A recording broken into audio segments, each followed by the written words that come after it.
উত্তর আমেরিকার মাটিতে আবারও শুরু হতে যাচ্ছে ফুটবলের সবচেয়ে বড় মহাযুদ্ধ ফিফা বিশ্বকাপ ২০২৬।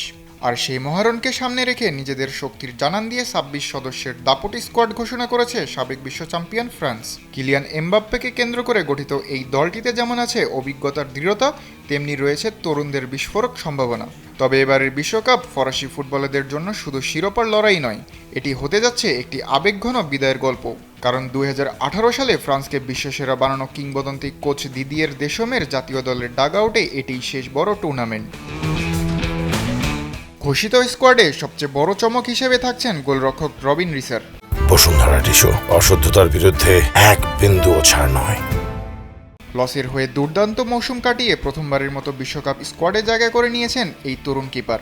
লিগ ওয়ানের সেরা গোলরক্ষকের পুরস্কার জেতা রিসাকে তৃতীয় গোলরক্ষক হিসেবে দলে রেখেছেন দেশম।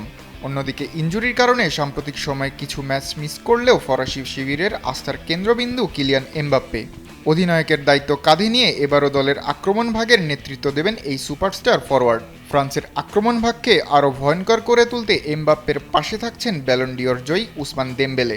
সঙ্গে আছেন তরুণ প্রতিভা দেজিরে দুয়ে, মাইকেল ওলিসে, রায়ান শেরকি এবং ম্যাগনেস আকলিউস।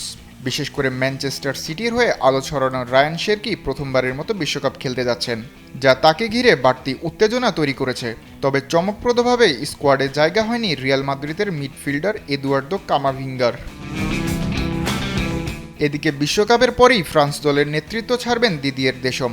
দীর্ঘ ১৪ বছরের সফল অধ্যায়ের ইতি টানতে যাওয়া এই কোচের সম্ভাব্য উত্তরসূরি হিসেবে সবচেয়ে বেশি আলোচনায় রয়েছেন ফরাসি কিংবদন্তি জিনেদিন জিদান। ফলে এবারের বিশ্বকাপ ফরাসিদের জন্য শুধু ট্রফি জয়ের মিশন নয়, বরং দেশমকে রাজকীয় বিদায় জানানোরও মঞ্চ। আগামী ১১ জুন থেকে ১৯ জুলাই পর্যন্ত কানাডা, মেক্সিকো এবং যুক্তরাষ্ট্রে অনুষ্ঠিত হবে ২০২৬ বিশ্বকাপ। আই গ্রুপে ফ্রান্সের প্রতিপক্ষ সেনেগাল, ইরাক ও নরওয়ে। ২০১৮ সালে শিরোপা জয় এবং ২০২২ সালে রানার্স আপ হওয়ার পর এবারও ট্রফির অন্যতম দাবিদার হিসেবেই মাঠে নামছেন লে ব্লুজরা। এখন দেখার বিষয় এমবাপ্পে দেমবেলের হাত ধরে দেশমের শেষ বিশ্বকাপটা কতটা স্মরণীয় হয়ে ওঠে।